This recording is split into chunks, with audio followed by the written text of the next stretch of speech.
Doc, what's going on, man? How are you? We're doing really well here, Neil, and you? Fantastic. And who's our guest today? We have her again, right? Yep, we're very happy to have Dr. Luissa back with us again. And yes, I do have some questions about your book.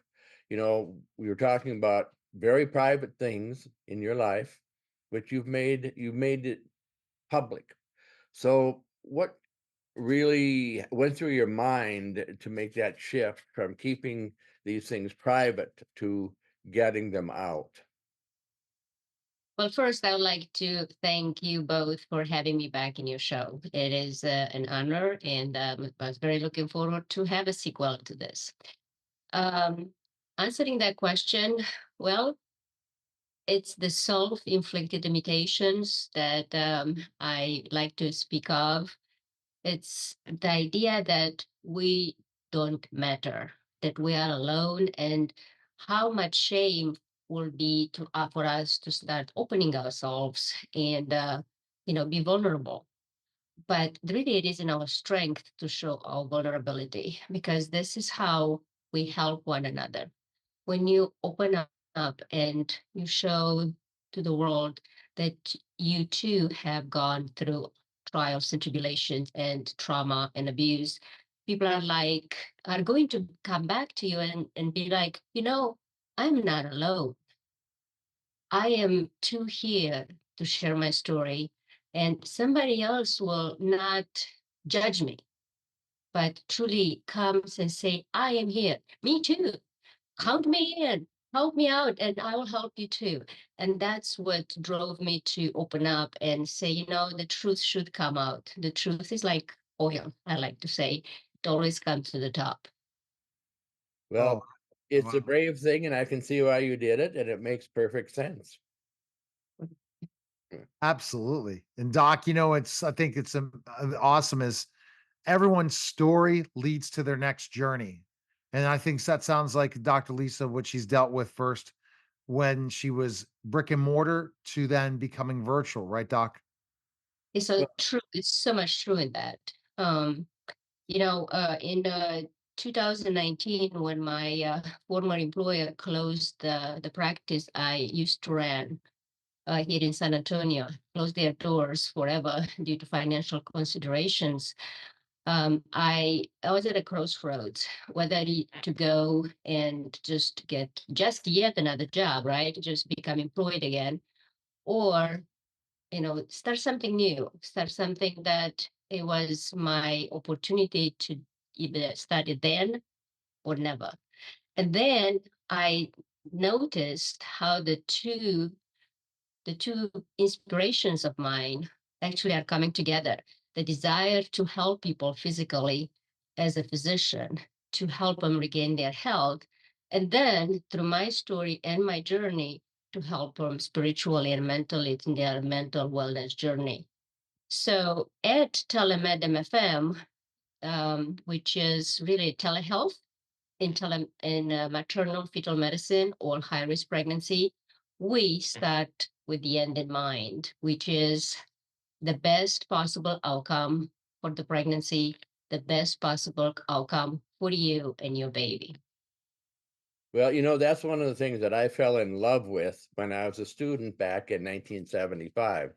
That is the ability to see, pregnancy and the outcome is a blank slate. It's not like many other health conditions where you're trying to fix something that's broken. In this in this time, you can walk through with your patient and you can choose the very best outcomes. And that works 98% of the time.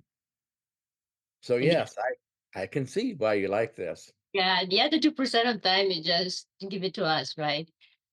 But you're right, Doc. It's so beautiful. It's such a beautiful, beautiful specialty. For the most part, it's laden with good outcomes. Yes, they are. A lot of them are very challenging, but I'm up to a challenge. I'm always, always happy to take on a challenge, and I think that that's what drives me to maternal-fetal medicine. I have extremely high risk pregnancies in my practice that I run, and it's like, when I give that mom a healthy baby. When I give the family, the mom who is very, very high risk herself, when I give them a healthy mom back, it's so full of joy and reward in my mind. um, Telemedicine part, it's to me came to the idea that, hey, we want to give telemedicine solutions to a broader vision. COVID moved us forward about 10 years. I finished fellowship back in 2013, and I remember those days when I was like, how can we reach more people? I mean, there are people that we can reach out there without them having to drive hours and hours to see us, right?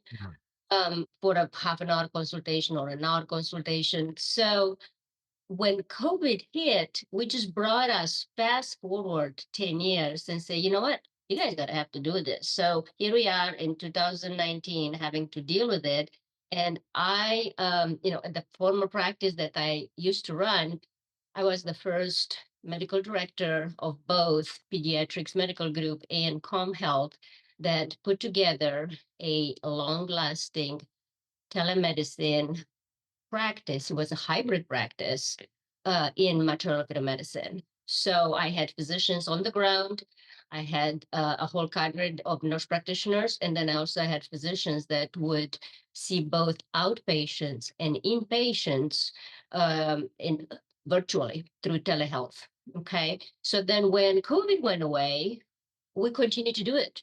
And we continue to do this hybrid approach all the way until that practice closed. So you see how it wasn't something that, I wonder, let me just dip myself into this telemedicine and see if it works. I already had the experience. I Mhm. used to do it and work with it and work with providers around me that we implemented it. So I knew how to run a business like this. So this time around, I just decided to open my own. I think it's fantastic.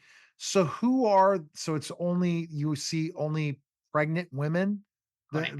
So it's only pregnant. So No, it's not so no, I have to take that back. Actually, it is uh, preconception counseling, which is high risk women who are not pregnant, who desire pregnancy or who mm, had pregnancy in the past and now they have difficulty getting pregnant. So that is preconception. So before pregnancy, I'm counseling them how to best navigate and that also get their health optimized in view of their upcoming pregnancy. And wow. then is the Wow. pregnant patient Well, with we have somebody to talk to you about later on, but doc, I mean, that's great, right? That's an area that's really becoming a problem in conceiving right now. Women more than ever, it's becoming an issue, right, doc? Yeah, for many reasons. yeah. I have a question. I think one of the fun parts of prenatal care is trying to get to know mom, dad, and all the other kids. The whole family. I always had them come in. But one of the fun things is dealing with uh, potential problems. For example, depression. I think the prenatal course is a wonderful opportunity to either mitigate depression or just eliminate it for most moms. Do you feel that or do that with through your telemedicine courses? I do. You're right. Depression, mental disorders, mental health. It is becoming more and more prevalent. Depression, anxiety, PTSD, bipolar, all this, diagnosis. So ACOG and Society for Maternal Fetal Medicine both endorse, treatment for moms who have these disorders. For the really one of the reasons is we want to keep the moms healthy, and we call it euthymic, meaning they are mentally, balanced. Not only during pregnancy, where they have so many changes in their hormones, but also postpartum, Mm. because here you are, a mom that already has some, mental wellness diagnosis. You take them off these medications, or they stop their medication, and then postpartum depression hits or postpartum psychosis. And that is not good or conducive for mom and for baby.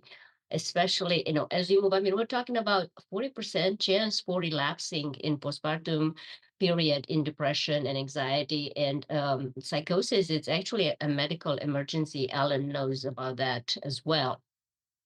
Oh, yes, it certainly is. It's you don't have to look too far. NPR and ProPublica have a lot of maternal mortality, depression and suicide, um, psychosis, homicide. Mhm. Uh, they have a lot of. Yeah, you're correct.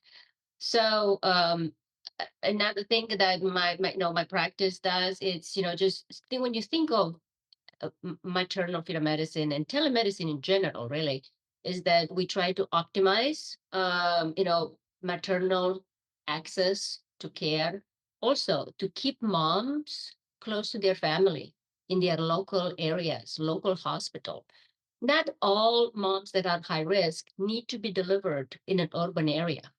Not all these moms need to come to level 4 hospitals 50 miles, 100 miles away from their hometown. And then, do not deliver in their local area surrounded by their family. Or after delivery, they'll have to leave their babies there sometimes, and then they can go home. I mean, you don't want to split the mom from the baby. Right, So that is extremely important. Or you can continue their care up until 30, if 36 weeks, 37 weeks gestation. For some of these pregnancies, they can be led all the way close to delivery and then delivered at a tertiary center. Um, Again, every pregnancy is different. Every mom and baby's care and diagnosis are different. But to me, the idea is the online consultations will be able to reach the underserved. They will be able to reduce delay in evaluation and treatment, and also help the local obstetricians and the local hospitals. right. Because think about it, if the hospitals cannot and are not encouraged because to keep their patients in the local area because the obstetricians have no maternal fetal medicine support or specialist support if this is not MFM, guess what's going to happen? Those hospitals are closing their labor and deliveries. Yeah. Right. Exactly. So you have to be a need for them, especially if they can't get to one of them and they have to drive 2 hours away. And that Mhm. really involves the rural medicine, the challenges the rural medicine's having, Dr. Luisa. It is definitely. Wow. Okay. Well, I mean, I think it's really a great need. So do you do this? How many doctors do you have working for your telemedicine? So we are in the works to contract another several physicians in the specialty because we have several other contracts that we are closing into, and opening the potential to be able to serve other communities, not just one or two. So we are expanding as we speak. I'm very excited about that because there is the need, and we have to embrace the need, not that to just reject it and say, well, we'll just take care of it later. How did we do it until now? Why can't we do it from here on then? And my response is, why don't you just start um, using the buggy to work, right? Or we can use the telegraph system. Why are we doing an Apple phone or or any type of electronic equipment? We just can use the telegram or just use the horses or the doves to send us a message, right? Because we've done it all this time. They don't like when I say that. No, I can understand that. Though, you really do have um, the ideal training, the ideal um, degree for telemedicine. Your MFM, I think, does really well on telemedicine because you've got these ultrasounds. You spend a lot of time on ultrasounds. You spend a lot of time going over ultrasounds with your patients. I So do. this is really ideal. Not any there's not any area that would use that more than you do. I agree with you, Alan. And not only that is the fact that, I mean, we practice full scope. Well, let's say 99.5% full scope. And why do I say that?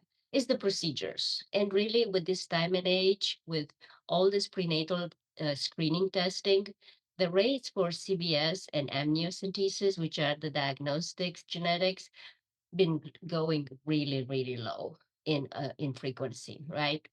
But other than that, I mean, I'm not just reading ultrasounds. I'm just not reading non-stress tests. I'm doing it all. I'm doing full-fledged consultations. I am doing any type of evaluation, fetal and maternal. All my team, all our teams are on the ground. I am the one person who speaks to the patient through through the camera, through telehealth. Do But I you have a whole cadre on the ground. supervise amniocentesis from your position? No, I do not. So that is my next point. The point of a hybrid telemedicine practice, it's going to be the way of the future. Why? Because it's only so few of us. There is about 1,300 maternal-fetal medicine specialists that are boarded at this time, and out of which only about 1,000 of us are working full-time in a country of 59 million women who at any point can be pregnant. Wow. All right. Isn't it crazy? Yeah, it's crazy. You're doing such great stuff. Where can people find information on you? So you can find out more about me and my practice at Telemed MFM, which is TELEMED, Mary, Foxtrot Mary at .com, actually. And I am right there. I have a full-fledged website. You can also get in touch with me through a contact form. There are interviews. That is also on the website. There is also patient, patient articles about how we manage different disorders and conditions. So it's a wealth of information. I'm always happy to assist with questions. So very proud of my practice and this particular venue that I went with my profession. Fantastic. Well, we appreciate you coming by and such great conversation. Thank you. Thank you. Thank Thank you you both. very All right, that was a special simulcast of the Neil Haley Show and Doc Tales, guys. Take care.